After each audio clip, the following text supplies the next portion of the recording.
자, 이어서 국민의힘 상황도 좀 짚어보면요. 어제 김도읍 정책위 의장의 사퇴 의사를 밝히면서 왜 사퇴를 한 거냐, 그러니까 그 배경에 대한 여러 가지 해석이 나오고 있는데 어떻게 분석하고 계세요?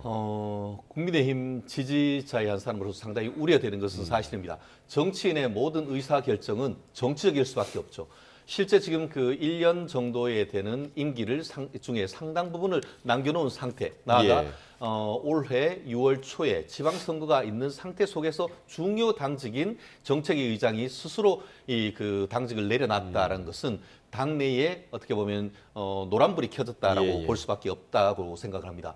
물론 이 부분에 대해서 과연 그 어떤 의지로 어떤 뜻으로 했는지 본인이 스스로 얘기를 하지 않고 나의 역할은 여기까지다라는 얘기했기 때문에 뭐라고 단정할 수는 없습니다만 현재의 지금 장동혁 시스템에 대한 상당 부분 염려 이런 부분을 어떤 그 밝힌 것이 아닌가 싶고요.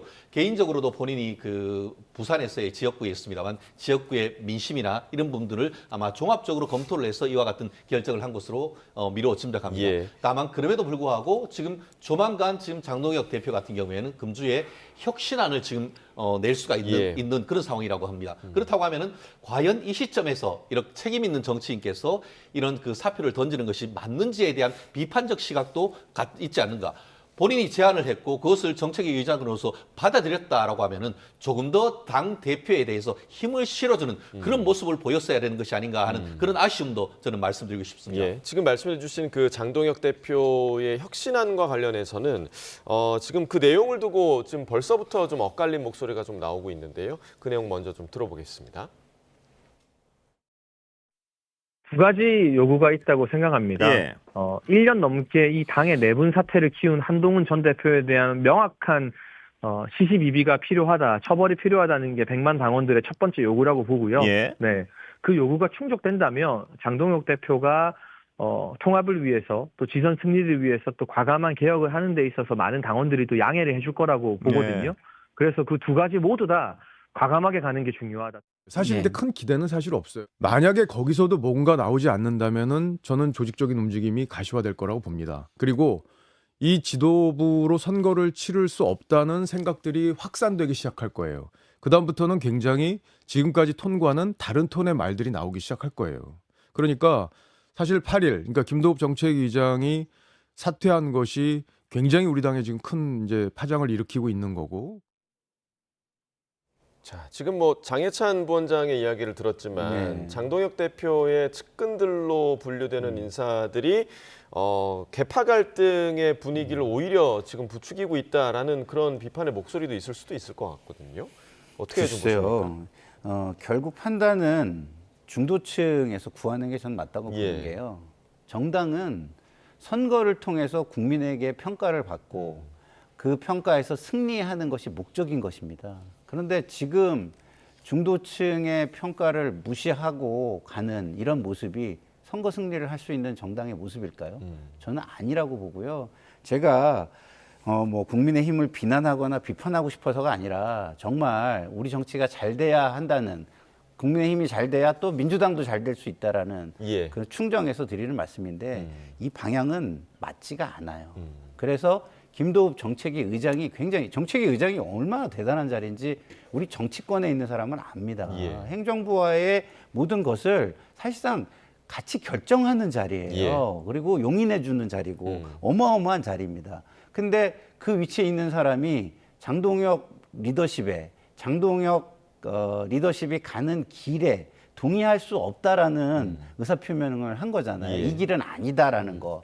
여기까지는 내가 참고 왔지만 더 이상은 갈 수 없는 여기까지다라는 그 표현에서 국민의힘은 답을 구해야지, 여기서 여기까지라고 한 데서 더 나가면 낭떠러지가 될 가능성이 굉장히 높다라는 말씀을, 진짜 충정 어린 말씀을 드립니다. 지금 우려의 마음을 전해주시는데 실제로 지금 국민의힘 내부에서도 그런 목소리가 많이 나오고 있고, 주호영 국회 부의장도 지금 우려의 마음을 좀 드러냈더라고요. 실제로 지금 TK나 PK 지역이 이번 지방선거 앞두고 안전한 지역이냐, 여기에 지금 물음표를 던지는 목소리들이 상당히 좀 많은 것 같아요. 다 그런 목소리도 저도 충분히 듣고 예. 있습니다. 대구, 경북 같은 경우에도 예전보다 전체적인 정당 지지율이 상당 부분 떨어지고 그 반면에 대구 같은 경우에는 김부겸 민주당 전 총리가 어떻게 보면 출사표를 던졌을 예. 때에 상당 부분 경쟁력이 있다라는 얘기가 나옵니다. 다만 그럼에도 불구하고 또 지역에 있어서의 또 밑바닥 정서는 또 다를 수 있는데 예. 결국 이와 같은 목소리를 과연 1월 8일 날 그 장동혁 대표가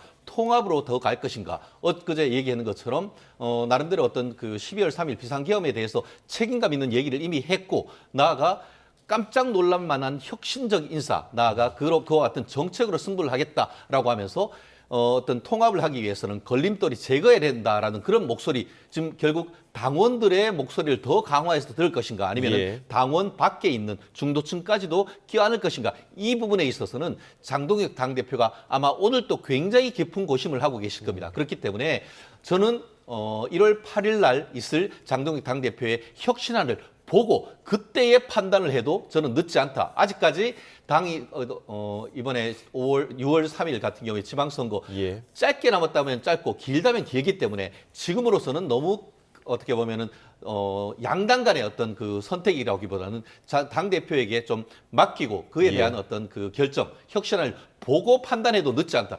말씀드린 것처럼 김도읍 정책위 의장도 그때의 결과를 좀 더 지켜보며 본인이 의견을 더 넣으면 됐을 것인데 왜 이 시점에서 사표를 던진 데에 대해서는 저는 상당히 의문이다라는 말씀도 드려야 됩니다. 알겠습니다. 고심 끝에 나온 장동혁 대표의 혁신안이 어떤 내용일지 좀 지켜봐야겠습니다.